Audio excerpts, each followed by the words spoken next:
like the height of this chair as a fellow shorty? I love it. I love it. And I love that we're both short. Me too. I always talk about like, is it a short set or a tall set? It's very true because we can't reach things. Things are too high for us. And also I don't like feeling short. No. If that makes sense. Right now I'm feeling very tall. Okay, good. I'm feeling 5'6". We're both giving 5'6" right We now. are? Yeah. That's my dream. 5'6" is my dream, actually. Me too. I'm with Rachel Sennett. She is here. Rachel, I'm so happy that you're here. I am so happy that you're here, and so is my entire family. My dad was freaking out, and he was like, Tell me about your dad. I'm addicted to him. I love my dad. Okay, this is what is so incredible about people in their 30s. They love their parents. You take a journey, and I literally just turned 30 like a couple weeks ago, and it's almost like you have to like go away and be like, Yes. I'm an adult. Like you don't even fucking know me. Like, and then I like something shifted, and you're like, you're my friends. You know what? It's actually, I do want to talk about that. That's actually really deep. It does happen. In your 20s, you have to kind of separate. Yes. And it's painful. It's painful. Was it painful for you? Yes, and I'm like scared because I know of everything I've done. I'm like, both of my parents are absolutely listening to every second of this. Okay. Other things, they're like, we'll skip that one. So I'm like, let me tread Well, carefully. tell me about your parents. What are they like? What did they do? What was their job? Because here's one of my highest compliments. Yes. You seem like a Manhattan Nepo baby, and you're not. Girl, don't flirt with me. Thank you. Thank you. Congrats. Thank you. I am maybe an insurance Nepo baby, basically, in that my dad works in insurance and he did hook me up with car insurance multiple times. Because I was driving around with a car with no insurance, getting in car accidents, and he was like, let me help you. He was like, this is what I do. This is what I do. So my parents both were accountants, and they met when they were both accountants at the same firm. And then fell in love, dated secretly. Fun. Because they were sort of like, we gotta keep it low key. Which like They're like, we don't want it to mess with the numbers. We don't want it to mess with We the don't want our numbers. romance to get like to screw up the numbers. Literally. By the way, when they got married, they got a mug that said, which doesn't make sense, a mug that said, beware of accountants, they multiply. Which I'm like, they don't. You two were already accountants, and then you got together, and none of your 5 children are accountants. Well, excuse me, 5 children. That's a lot of children. Yeah. Where are you in the birth order of that? I'm second oldest. Okay. So they fell in love, and they just started. They multiplied. They multiplied. They started popping them out. And I will say, I feel like they having 5 or 4 siblings, but being in a big family is a huge part of who I am, because I think it's like, automatically you have so many different personalities. It's like, if you put us all together, there's like, you could kind of make connections between like pairs, but some of it is really random. Like where you're like, all of you guys. And I think like my parents did a really good job raising us and sort of like taking everyone, basically like not putting anyone's needs above another. Like everyone's career and what everyone does is equally important. And like you sort of had to like, you know, shout at the dinner table to be heard. And like you automatically have to compromise, because it's like there's no way everyone's going to be happy all the time. There's 5 people. And you have 2 very right-brained parents, it sounds like, too. Like, so are you and you have pursued a very artistic path in your family with the siblings? Does it go either way? There's some people that are like strong in STEM and numbers people, and other people that are artists. I would say we've got, I'm going to say 3 artists. But because I'm going to say my mom secret artist. Like she did like my first play ever with me. I was like, I really want to audition for a play. And she was like, I'll audition with you. This is so different. So different. And she like sings and like plays piano. So it's like, I feel like the art was there. my dad, not an artist, but like trying to make everyone else do art. So he like forced me and my siblings to like play in a quartet for our family. That's very mathy. That's very numbery. Yes. Like you will play. Yeah. Like, yes. Music and instruments is still kind of math. an accountant stream. That's totally. Yeah. Versus whatever the hell I'm doing. It's a little more lefty loosey. Well, what I love about what you just said, because it does feel like you grew up in a family where you had to kind of, you just have to make space for yourself. Yeah. You have to figure it out. Like you said, you have to kind of compete in a healthy way. Yes. Or not healthy. One of the things that I love about you, not knowing you, we're meeting for the first time, is that there's something about the way that you are in your own experience, like your own body, that's very grounded and very self-assured. And it's kind of like you have it or you don't. It's like this ineffable thing where you make us lean into you, Rachel. Like you're kind of yourself in real time, and we all become very interested and curious about it. Like there's not a grasping energy from you. You're kind of doing your thing, and people are like invited to come along. And that's really nice of you to say, and that means a lot coming from you, because I feel like it's like in comedy. And like, I read your book, I read Tina's book when I was like in college and starting stand up. And like, I feel like, especially when I think to like the beginning, when you're like not the first women in comedy, but like you're forming a group. Like, I feel like my friend group took so much inspiration from you guys of being like, I've got my girls, you know what I mean? And being like, I'll go to the weird open mic with you and the whatever. But like, carving out that space for yourself and being like, you come to us, as opposed to like trying to be a part of the other thing that you're like not necessarily invited to. So let's get into, okay, we talked about your parents. You're in Connecticut. You grow up in Connecticut. And again, you seem like a Manhattan kid. Congrats. Thank you. Connecticut is a strange state because it's like, where is it? Who is it? Where is this it happening? Right. Like Red Sox, Yankees, like what do you want? Okay. And thank you for asking that. Red Sox. Yes. Red Sox. Okay. I got actually like absolutely, my dad reamed my ass because I put on my boyfriend's Yankees cap. I just thought it would be a little flirty. And I picked up a FaceTime from my dad and he was like, take that off right now. Yeah. Take that off right now. That's not okay. You can't do it. No, you that's can't not do okay. It's not so cool. you're more on the Boston side. Yes. But you grow up there and you get to NYU. Yes. Where is that jump from you like at the dinner table being funny with your family and deciding I want to get to NYU and like be a performer? How does that happen? So I always wanted to like perform. I feel like I did the classic thing. Well, wait, you were in plays. I was doing plays. You were in Les Mis. I was in Les Mis. Wow. Yes, it was. What part? I was Madame Thénardier, of course. Wait, who?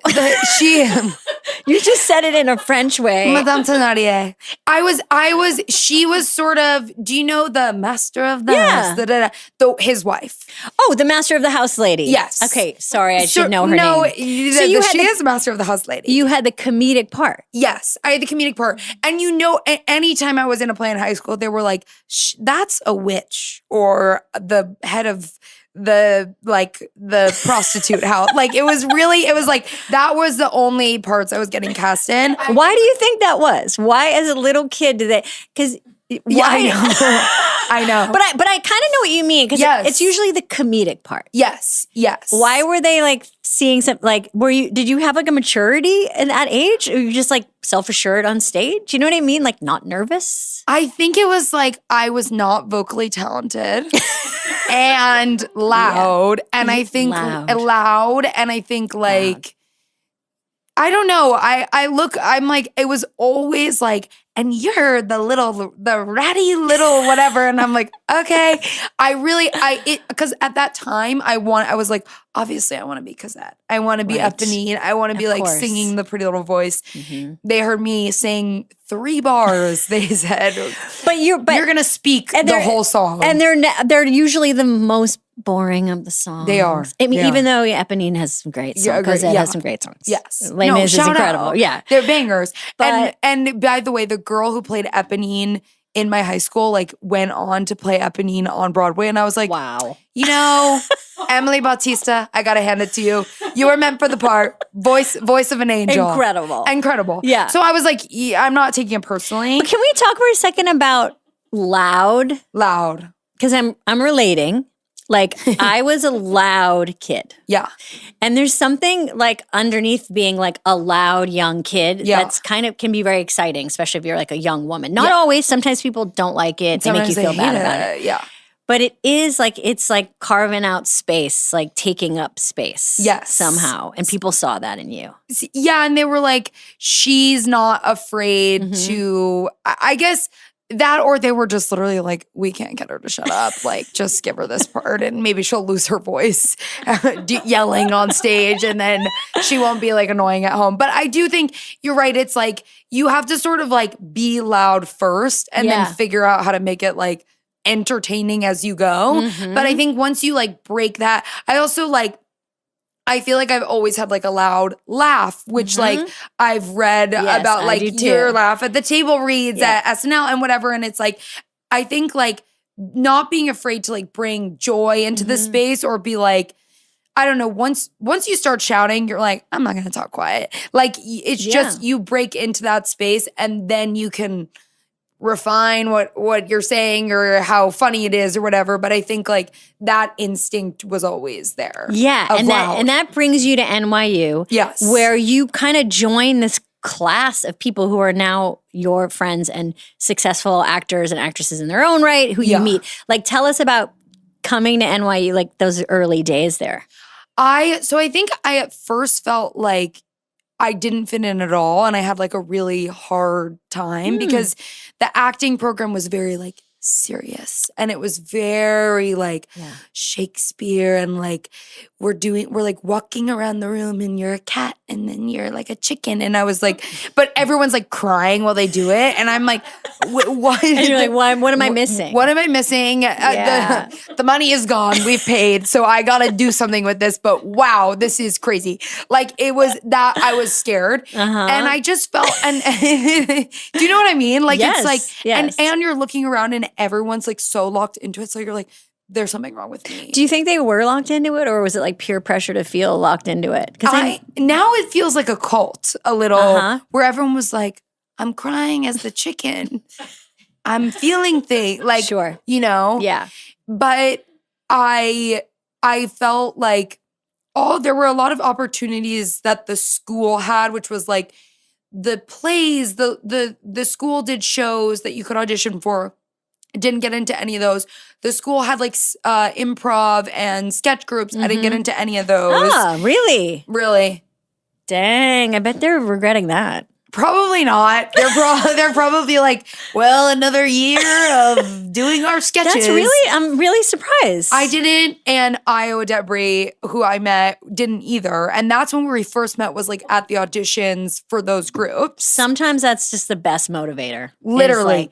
By the way, I'm like, I always need, whenever like something doesn't work out for me, I'm like, thank God. Yeah. Whenever I'm like, rejection is God's protection. Period. And also, it's like, whenever I'm flopping, I'm not scared.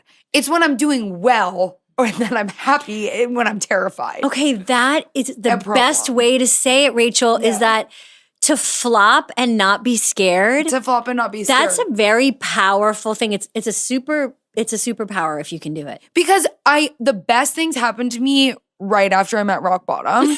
Like whenever I'm like rejected hard, whenever like I'm like in love with someone who like is treating me like garbage, that's when I fly. That's when, because you sort of like let go of everything and you're like, fuck it, I'm at rock bottom, I don't care, let's go. That's a beautiful time.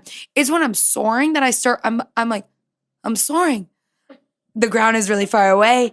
I'm gonna fall. Like, and then I get in my head, and that's when, So you are auditioning, you and Io both not making what you want to make. What happens then? Then I think that's when I started being like, okay, I have to find my own opportunities. And I think that's sort of when I like started to find my friends and my community and doing stuff on our own. So I started doing stand up.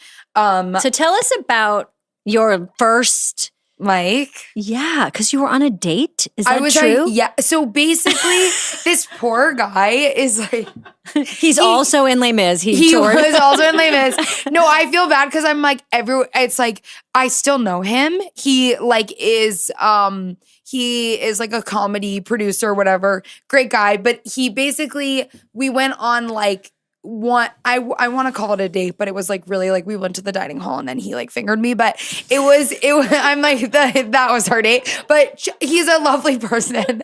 He's a lovely person. That's just college, you know. Yeah. But do you know what I mean? Yeah. Yeah. Sometimes that just happens. But so he was Sure. like, "You should do stand up. I've been going to open mics. Do you want to come with me to one?" And so Wait, and he was going to perform. and he performed. He did perform. Okay, so he was like, "Do you want to come watch me perform?" He was like, "Do you want to come watch me perform? But do you want to go? Do you want to go too? Yes, and try it. He encouraged. Got it. Shout out. He Yeah. encouraged. So we go to an open mic, and I think I did stand up about like him fingering me like 2 days before. So I was just like, I have no experiences other than this. It's like pretty like I'm still like a freshman. Like I'm Can you tell us a little bit more about what you talked about? Would you be okay to tell absolutely. us that? Okay. This is where I got into something that I think I've hopefully grown out of, but the fingering was weird. And then my first joke, which I think he helped me write, was that it was like, or maybe my friend Moss helped me write this part. Moss Pericone, very funny stand-up and writer on SNL. Who I just got to work with recently because Oh I my was God. just there and it was really fun. To He's work with him. lovely. Yes. He's so funny. Yeah. So Moss and I would do open mics together too. So I think Moss actually helped me write this part of the joke, which was that like he was fingering me and it was like trying to trick a vending machine. Great joke. Great joke. Great joke. That I think all I brought to the story was like, it kind of hurt. And then he like helped me write that part. Yeah. But I did that. And I got like, it's like your first open mic, you go on stage and you're like, also I'm like 18 years old at like a random open mic with like guys from New Jersey. And I'm like, hi, it's my first open mic. So obviously like everyone, the room was Warm. The room was warm. Mm-hmm. It was toasty. Yeah. So I go Filled with perverts. yeah, totally. Absolutely. So, and at the time, I'm like, I'm a genius saying a joke I didn't write in a room full of 6 perverts who are all just like, maybe she'll only be here for 1 week and she'll kiss one of us. Totally. So at the time, I'm thinking like, I'm crushing. I am crushing. So I do that joke, whatever, and I get that like high of performing. Totally. And then like for the next like 2 years of open mics, I'm really bad, but I am like chasing that initial high of performance. Yes, and when you were doing stand up, like were you feeling like there was a party that was like I'm going to be a stand up? Like I'm going to be a stand up? Or did you feel like stand up was a tool or like a stepping stone to what you wanted to do, which was write, act, direct, all the stuff you're doing now? I think like a little bit of both. I think in the beginning I was like, I just want to do whatever I can get my hands on. Yeah. And like you can do an open mic for like $5. You buy like a beer or something and you can do an open mic. So I was like, okay, I can do this. And I did that. I did like every student film exercise that I could do. There is like, I have like a whole reel of like some of the worst dialogue in history. No hate, but it was really like I'm doing I would do them like back to back to back, and I would like skip class to do all these films. But then also, I met talented filmmakers that way. I met my friend Emma Seligman, and who directed Shiva Baby and Bottoms. Yes, and so I was doing that. And then like I started writing sketches. Io and I did a sketch together that's sort of like one of my early memories of us like forming a bond because she was so funny. And I was like, I was laughing the entire sketch, completely unusable takes for me, but I was like cracking up at her. And then like I wrote a sketch that these sketches about the Babysitters Club that she was in. And then we performed on each other's shows. So it was like, I was slowly like building out the community of like friends. So it was like, I met Io, Moss, my friend Katerina, who's a writer director, Emma. So it was like Yeah. I felt like I got to like build out my community. I mean, that's what it kind of feels like the 20s are about. Yeah. Is like figuring out who is like me. Yes. How can we help each other out? Like, how can I form some kind of community to get me through the next X amount of years, like of trying to do the thing that I want to do? Yeah. Yeah. And when you were in that period in your 20s, like, well, I mean, you just said that you turned 30. I just did. What did you do for your 30th birthday? How did you celebrate it? Because I got to tell you, Yeah. my vision of you is that you're partying every night. Am I wrong? Sometimes, but okay, so many things to say. Okay. First, I just have to say, do you know about your Saturn return? Not only that, but I believe that I'm going to, in just a year or two, be entering my second. Oh my Because God. I've been doing research for this because of your show, Yeah. because I love LA, which we're going to talk about. And it's all about Saturn's return, which you just went through. I did. And I believe you go through a second one I'm 54, but I think you start going through a second one like 56, 57. Are you scared? I could look it up, but Are you scared or excited? I'm excited. You're excited. Very excited. Because it does, I will say it's nice, back to the rock bottom thing. Yeah. When life sort of like Yes. shakes you up and you're Yes. like, whatever, let's rock. How did it shake you up? Okay, I feel like it was like, the whole thing is like 3 years long, but there's really like 1 month that's like super chaotic. Or for me, there was like a month where that was like really bad. And I felt like everything all happened in 1 month. But basically, like, I feel like in my early 20s, I was partying every night. I was like very messy, chaotic. I was like crying at the bar, on the table. Like, it was really crazy. Yep. Then I feel like I moved to LA and I got really like a little weird and like hermity and like kind of, I don't know. I went through this thing where I was just not feeling good in myself. Like the strike was happening. I was really depressed. And I think I also like had a lot of insecurities about like myself as a writer or creator. Like I didn't think I could like make something on my own, and I was really scared to.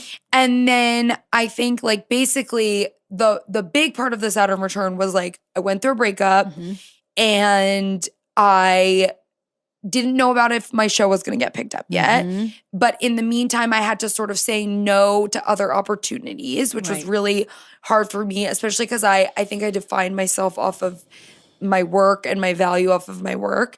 And so I was like, I have to say no to stuff and like trust my gut that this is going to happen and that I can make something on my own. And when I say on my own, literally I made it with an amazing room of writers, amazing co-showrunner, directors, blah, blah, Of course, blah. but you know, women always feel obliged to say that, and they don't have to. But it was, But you okay, know, I take it back. I fucking take it back. Because no, you're absolutely right. Nobody does anything alone. Yeah. Nobody does anything alone. But you're making a really interesting point, which is like, which I see this in you and women that you're coming up with, which is this, you know, this moment where you have to kind of decide to take ownership of the stuff that you want to make. Yeah. And decide that you're ready to do it. Yes, because I think like it's also like, you can't do anything until you do it. Like it's like I directed an episode. You just have to direct one day and be like, okay. Like obviously you prepare and you write. Of course. You draw the little pictures. Yeah, of you make the all the pictures. things. Yeah. What, You write the list. And you go, I think the shirt should be blue. Well, that's the thing about directing, and I want to talk to you about this because you've been I love how you talk about directing and producing and writing and show running, which is, you know, people act like everything is like a secret room. Like we learned this from Hamilton. Yeah. Like that, like there's a room where it happens and only certain people are allowed in it. And there's a language and a vocabulary and only one way to do something. And it keeps people out of the room. Yes, totally. And then you get in the room and it's like 3 guys being like, I think we should shoot it really slow. I think we should do it really fast. And you're like, this is what they're saying? This is what they're saying in here? Totally. You're kidding me. And they have snacks? They're ordering like 3 rounds of coffees? to say I think we should shoot it slower. I got pissed. Actually, honestly, the first time I got in it's there. incredible once It's you so get inside crazy. the room. And then you get a high, and then you're like, I'm staying in here, and I'm ordering 10 coffees, and we're shooting it fast and then slow. So you're going through your Saturn's return. Yes.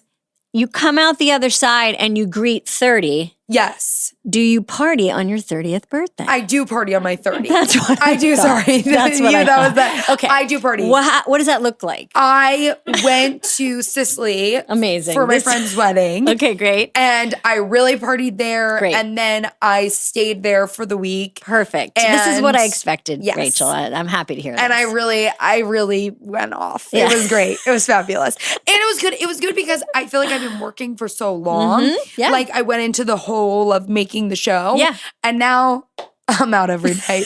I'll tell you that. I am. I'm going to a concert tonight if you want to come. Where are you going? I'm going to see, do you know that girl Adela? No. She I wish I did. You're Do gonna you, Jenna? I'm like Okay. that song, Sex on the Beat. You gotta get onto Oh my that. God, I'm so old. Adela. Okay, you'll it's her love. concert? It's her concert, and I'm going, and I can't wait. And then I'm going to. This is the other thing. Tell me if you do this.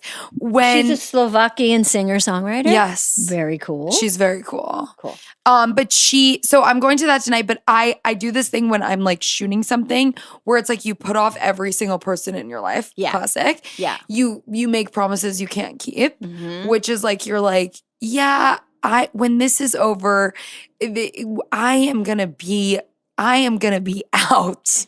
I am gonna be Yeah. just going to the club and then dinner, and then we should go on a hike the next morning really early.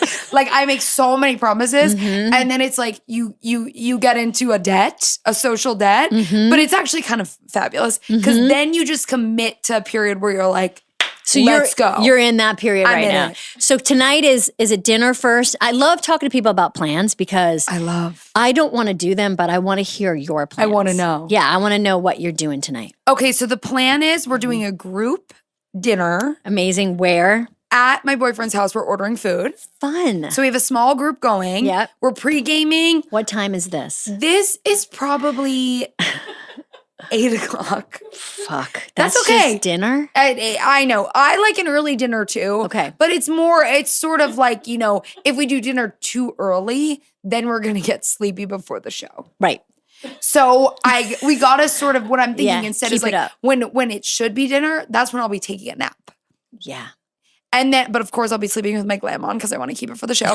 So I'll be sleeping like this, Like a soap opera star. like a soap opera Yeah. star, glam on, like this, getting lipstick on the pillow, and then I'll jerk awake. Mhm. 7:45, Mhm. Listerine, Yes. swishing around. Yes. Bam, dinner. People start arriving. Dinner. Order in. Order in. No cooking. No cooking. We're no cooking for that many people. 6. That's crazy.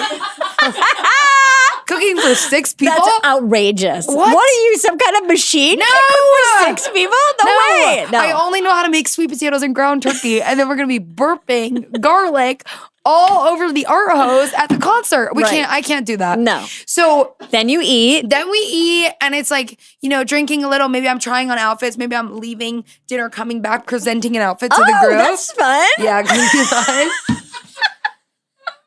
Okay. Do you do that? No, I don't, but I in general have a weird relationship to outfits. Really? That I'm very, very intrigued by your relationship to outfits. Because for me, outfits, like I don't have the feeling like I'll use my good friend Maya Rudolph as an example. When Maya Rudolph gets dressed and she gets to change, she would Yes. love to do that. What you're doing, like come in and out of the room with different outfits and be like, Yes. look at my outfit. What do we Look at my think? outfit.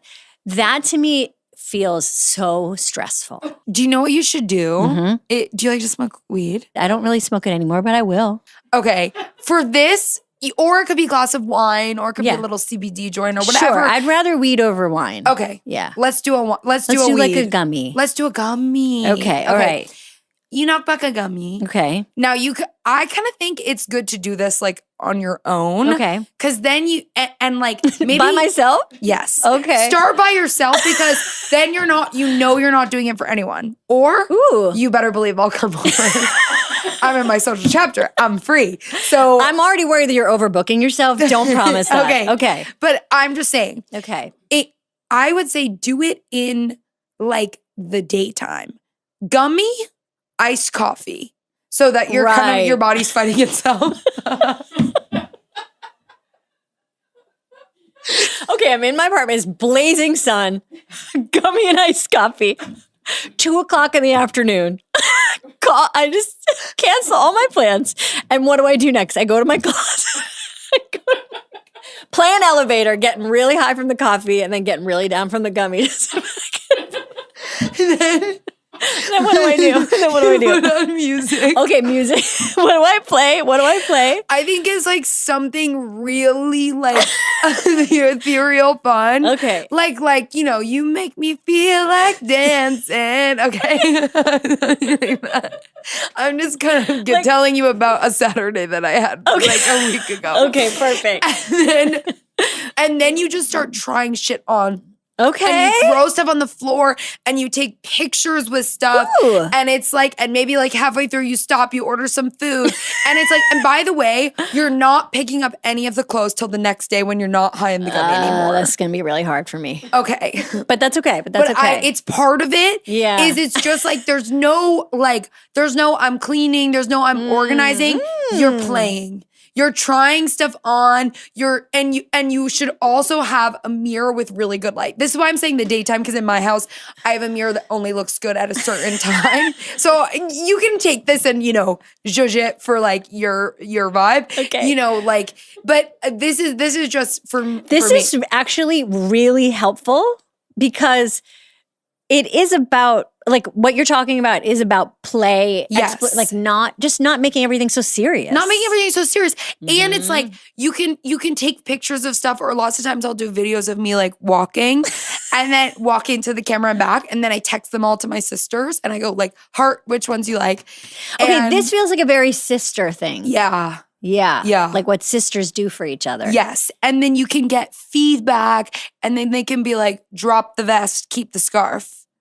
Right. You know? And do you take that feedback? Do you go, Depends. depends. Because it's like, sometimes I'm like, you don't know, this is a really good outfit. And then and sometimes sometimes you'll try on an outfit that you created that day. That's inventing outfits. This feels like level 2. I feel like I'm at level 2 right now. I just need to start. Start by taking the gummy during the day. Just start by taking the gummy. Just start by getting high in the morning. And then work your way up to all of this.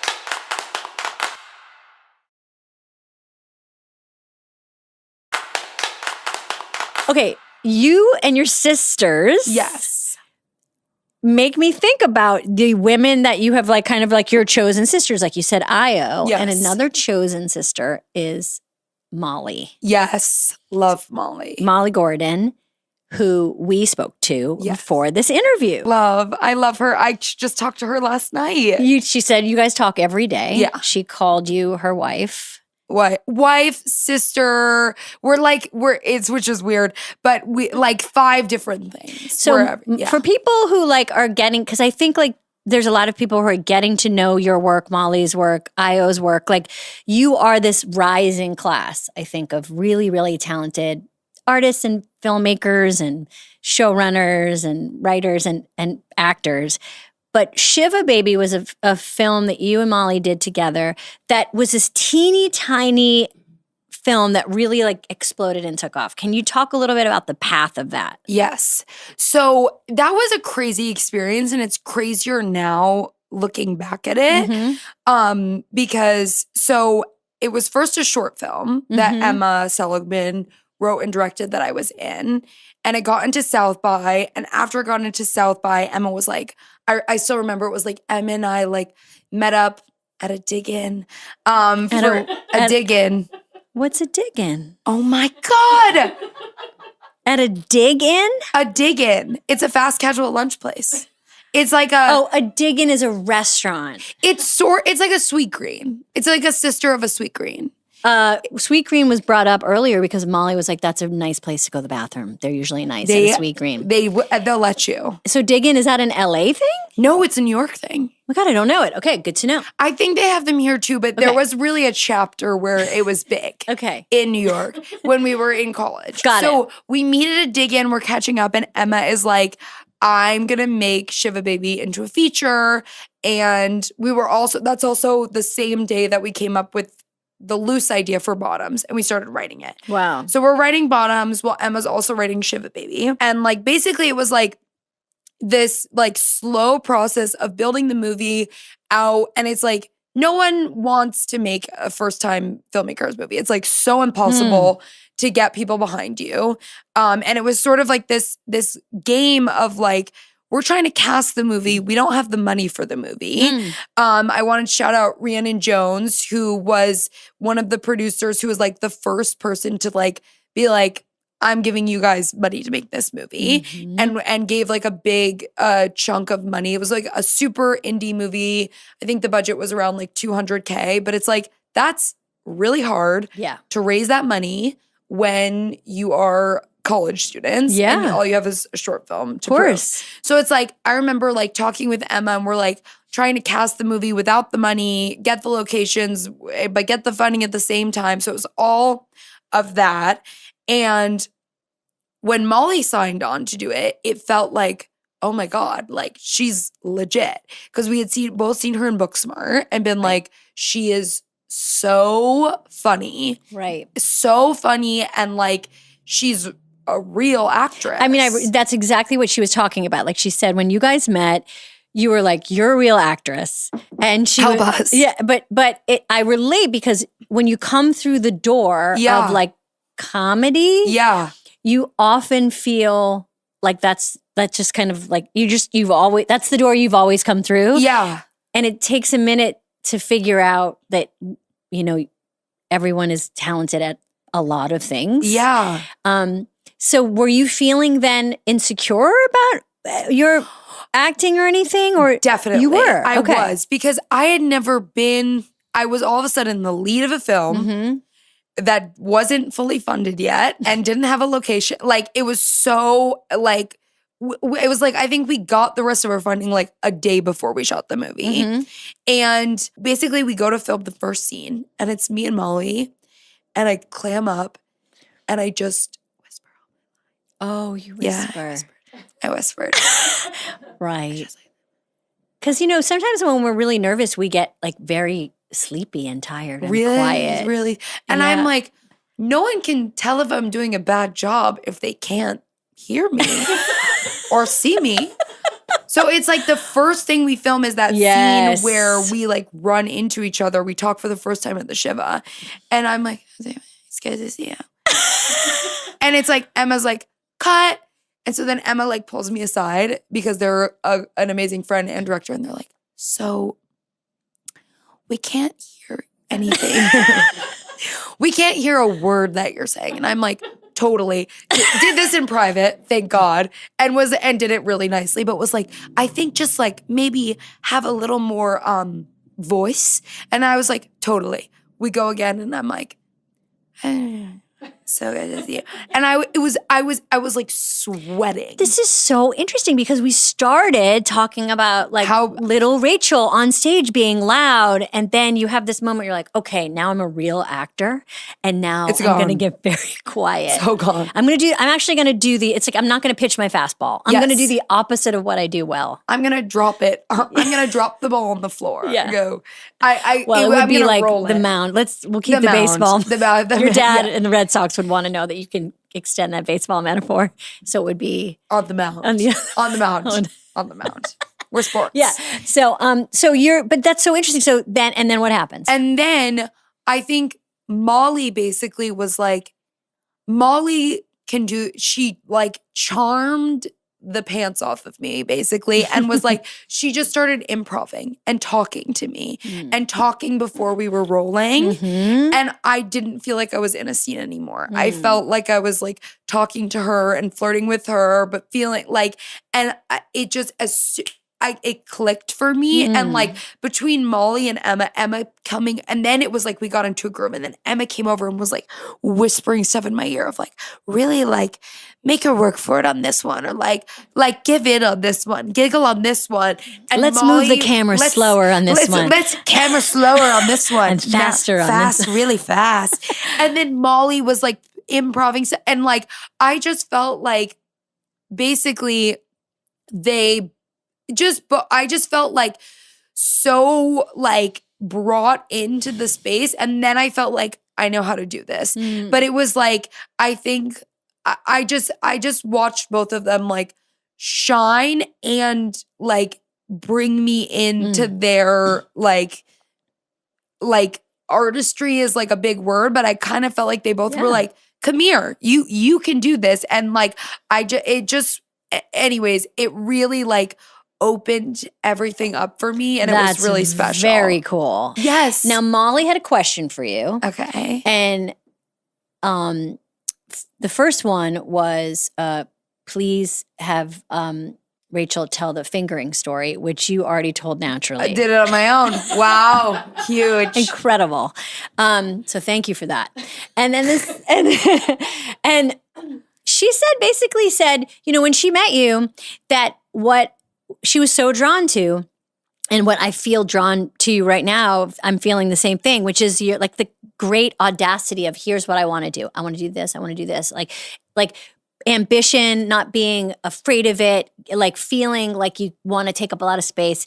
And she said that confidence, like, have you always had that? The question is like, where do you think that came from? It's interesting because I look back at myself at that time, and I think I was very insecure and anxious, but at the same time, I did always have this feeling of like, I have to do this. And I think that's from my family for sure. Like, I think it's like, there was like this thing of like, okay, if you're going to do it, then do it. And I think like in my mind, I was like, I can't even entertain the possibility of not doing this because I don't have any other plan. There's never a job you would want to do instead of this? Did you ever think about like another major or another job other than insurance salesman or accountant? Yeah. I think now that I'm here, I'm like, I would love to do marketing. I love marketing. Wait, what do you mean? I just love marketing. I just started getting on marketing calls, and I'm like, these girls are fabulous. They're just so, I'm just like, I love marketing. You like figuring out how to get the message out. Yes. You're very good at marketing. You're very good at TikTok. You're very good at Twitter. And you better believe I have sounds saved for us. For our TikTok? Yeah. If you're down. I have a TikTok question for you. How do you get your TikToks to move so fast? You make it slow. I'll show you. Wait, do you ever do slow-mo so then it speeds it up? No. We'll do that today. You shoot it in slow-mo? You shoot it, yes. So it shoots in, so the sound. Are we talking about a cap-cut situation? No. Oh, fantastic. I won't do that to you. I will not do that to you. Someone's laughing. Claire is laughing because I had her help me with doing what I've always wanted to do, which is green screen. Basically, I'm talking in front of a picture. That's what I want to do, and I don't know how to do it. I just learned it. I can show you. I can show you today. I can show you. I just found out how. Claire taught me, and now I can teach you. Okay, we might have to do that for We our have to do TikTok, that. Is talk about ourselves in front of a picture. In front of a picture. Yeah. We could even take a photo of us, pose, and then we can analyze like our outfits. We could do anything. We can do whatever we want. It's so fun. It's so fun. Why is it fun? Because I think it's fun too. Why do you think it's fun? I feel like I'm playing with clay and dough. Yeah. Like I feel like I'm like Play-Doh. I feel like I'm doing crafts. And then afterwards you get to watch it over and over and go, I made that. I did that just now. It's so fun. It is so fun. And the noises and the colors, it's just the best. But it makes sense to me because you definitely have this sense of knowing how to exist in that space. And it kind of comes back to you just like being authentically yourself, which is just hard to teach.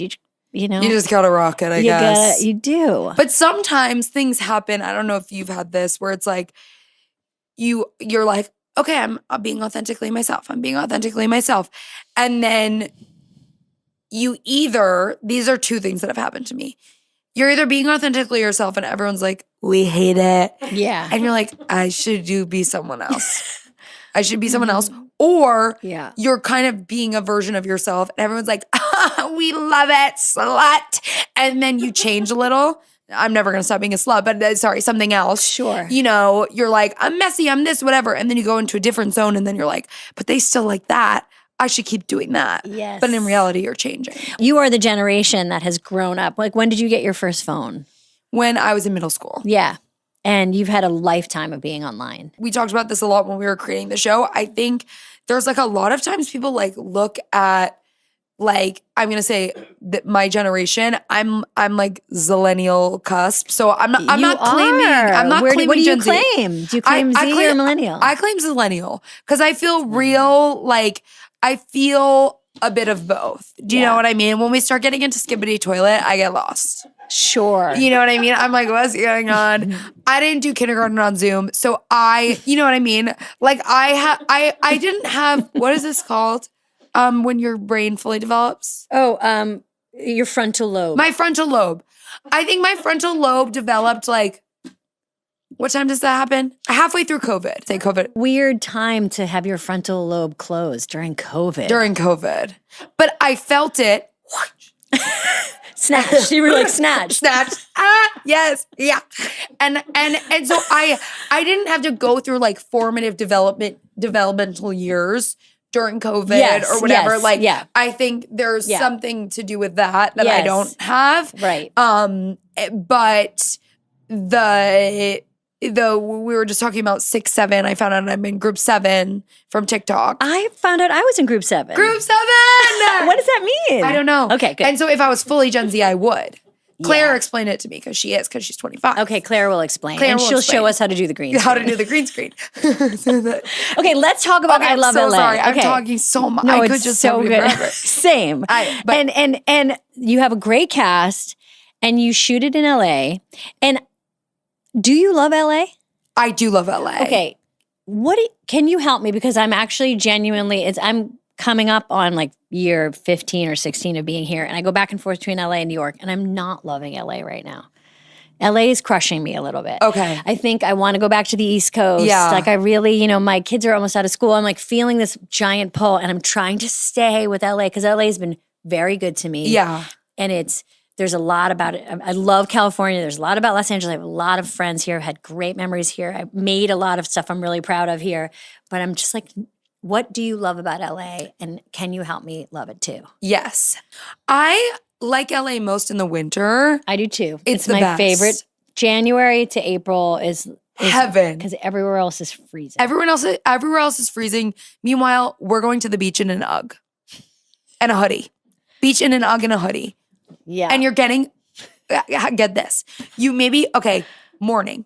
Mm-hmm. It's a Saturday. Okay. Again, weed gummy coffee. Sorry. You don't have to, but you could do something else. Who's driving? Somebody's boyfriend. Somebody's boyfriend is Somebody's driving. boyfriend is driving. Okay, like not this. us. Or you're getting in an Uber. Okay. But ideally, it's like someone's boyfriend is driving. Okay. Like the boyfriend of the friend group. He's driving. Great. Everyone. I like this. Yeah. And you've got a playlist. Mm-hmm. You guys stop. You get bagels. Okay. Not good bagels though in LA. Yes. Yeah. Okay. You go to Courage. Okay. Great. You go to Courage, or there's a place in Burbank called Hank's. Underrated. I'm actually giving away my spot, but okay. I know you bitches aren't going to Burbank, so it's fine. It's okay. I work there, so I'm going.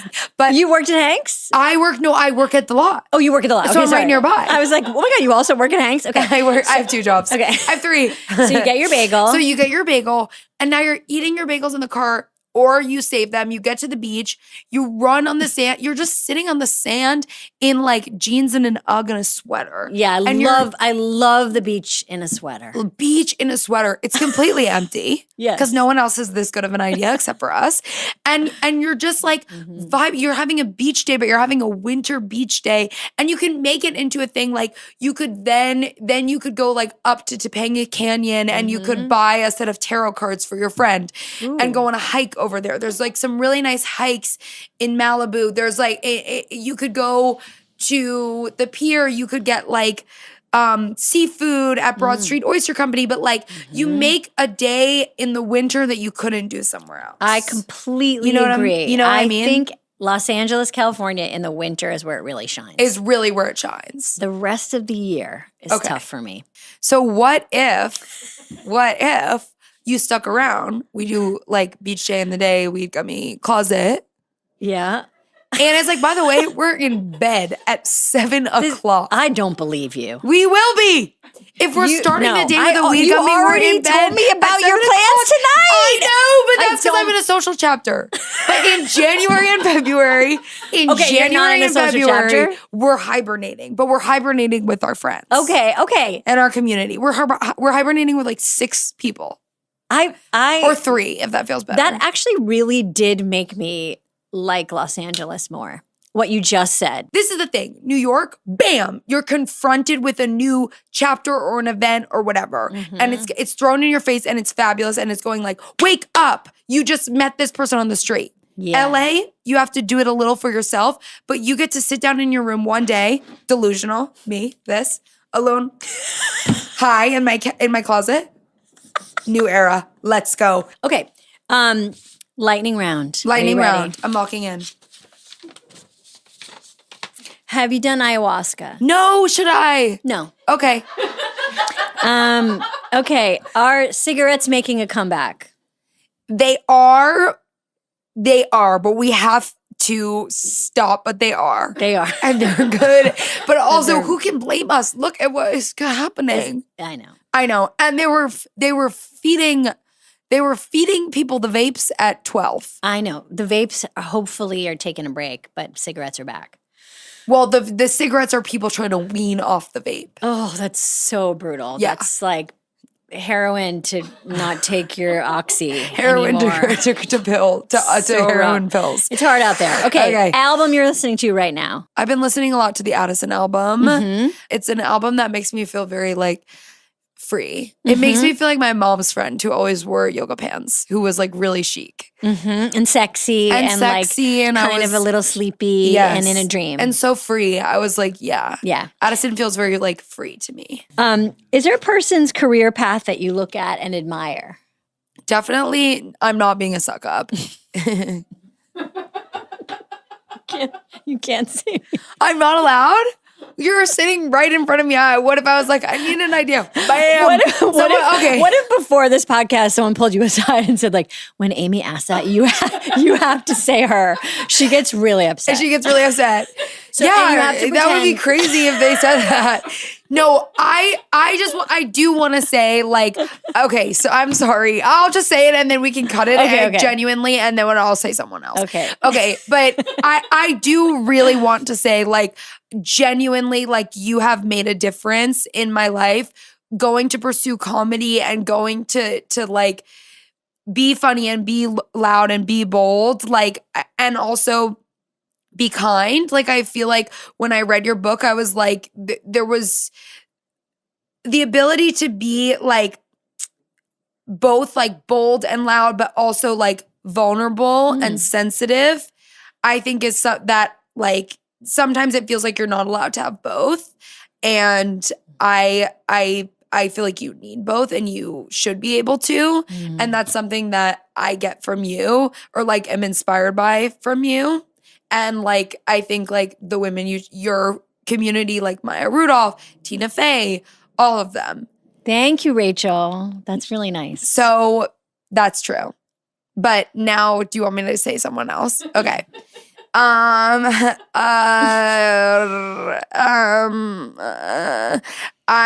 Brittany Murphy is an actress that I really look up to. Wow. I think she's an incredible actress.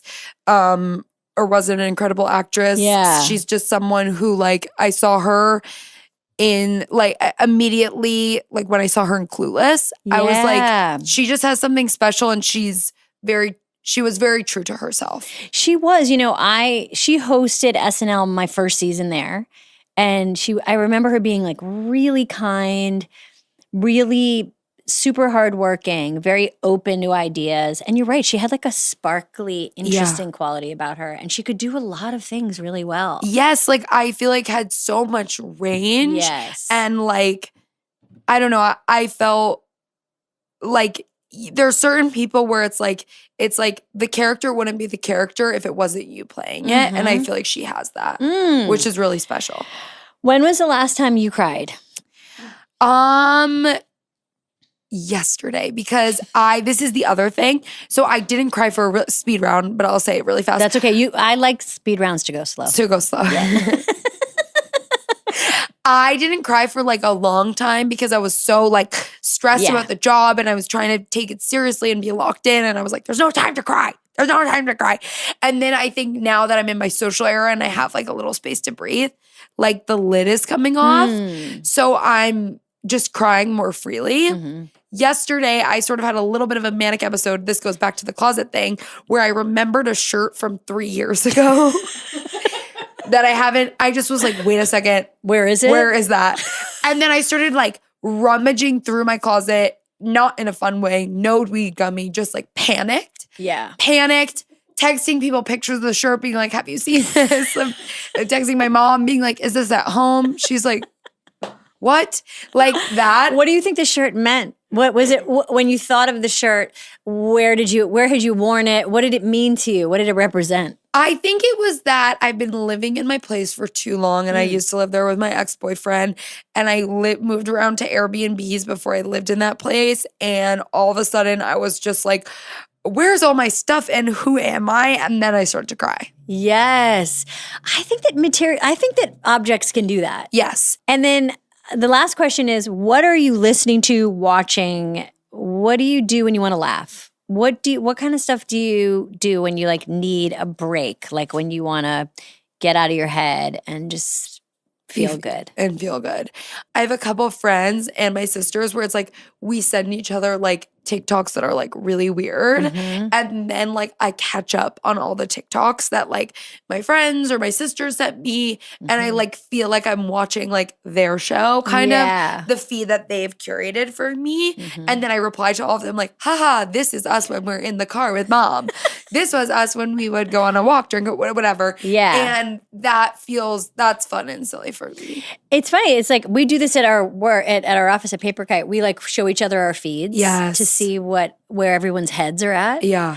And you know, sometimes my kids will be like, "Mom, your feed is really sad." You know, like I'm like, "You're right. It's too sad. It's too sad."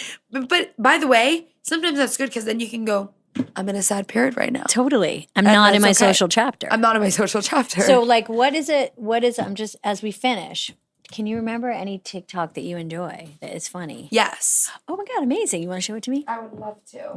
Let me go I don't even know how to get TikTok on my laptop. I was going to show you on my phone. Yeah. Okay, here we go. So what are we watching? I'm just going through, let's look. Okay, so how would you describe? Okay, this is incredible. Yes, this is incredible.